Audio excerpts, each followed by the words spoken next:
کاخ سفید روز 22 ایون سال 2022 خبر داد که پرزیدنت امریکا جو بایدن مانوئل میکلر خوردی را به مقام سفیر فوق‌العاده و مختار کشورش در تاجیکستان پیشبری میکند. در صورت تصدیق نامزدیش در کنگره، مانوئل میکلر که با زبانهای روسی و تاجیکی نیز بلد بوده است، در دوشنبه جان مارک پامرشایم را که از اول سال 2019 سفیر امریکا در تاجیکستان بود عوض خواهد کرد. پامرشایم را ضعیفترین سفیر امریکا در دوشنبه در طول 30 سال روابط دیپلماتی امریکا و تاجیکستان میشمارند. به عقیده منتقدان، پامرشایم دیپلمات اراده‌اش خیلی سست برآمد و او را در دوشنبه کسی جدی نمیگرفت.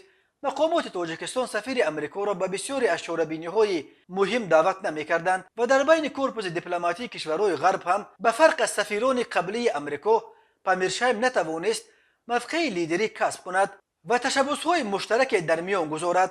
به گفته فعالان، در دوره پامرشایم سفارت امریکا به پیشبرد ارزش‌های عمومی بشری و دموکراتی خیلی عقب نشینی کرد. پامرشایم مسائل همکاری با نهادهای امنیتی تاجیکستان را در مد اول گذاشته، حتی در عرصه‌های چون حقوق انسان و آزادی مطبوعات خفا مانده بود.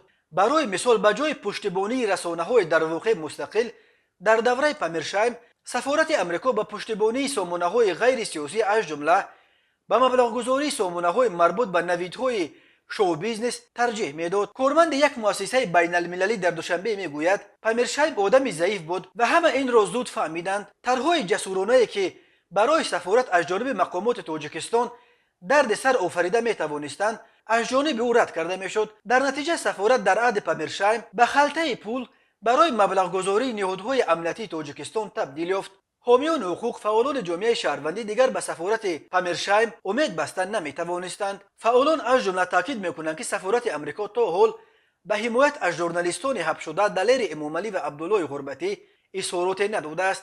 به بالای این روز 15 ایون، در روزی که دو ژورنالیست را دستگیر کردند، پامرشایم در ملاقات روبرو با پرزیدنت تاجیکستان امامعلی رحمان اشتراک داشت و میتوانست مسئله دلیر و عبدالله را هم مطرح کند، ولی نکرد. مانوئل میکلر خوردی کارمند سابقه دار دیپلمات امریکا بوده، فعلا در مقام معاون سفیر امریکا در کاتماندو کار میکند. او از آن قبل معاون سفیر و کاردار سفارت امریکا در اولانباتور مغولستان بود. میکلر همچنین در سفارت امریکا در دوشنبه سردار بخش اقتصادی و سیاسی بوده. در سفارت امریکا در مراکش هم کار کرده است. مانوئل میکلر درجه بکالوری را در دانشگاه جان هاپکینز و درجه ماجستری را در امور اداره تجارتی در دانشگاه جورج واشنگتن به دست آورده. در دانشگاه ملی مدافع نیز تحصیل کرده است. او چند زبان خارجی از جمله روسی و تاجیکی را میداند. امریکا در 30 سال روابط دیپلماتیش به تاجیکستان به مبلغ قریب 2 میلیارد دلار کمک‌های بلایوز رسانیده است و یکی از بزرگترین دونورهای تاجیکستان به شمار می‌رود.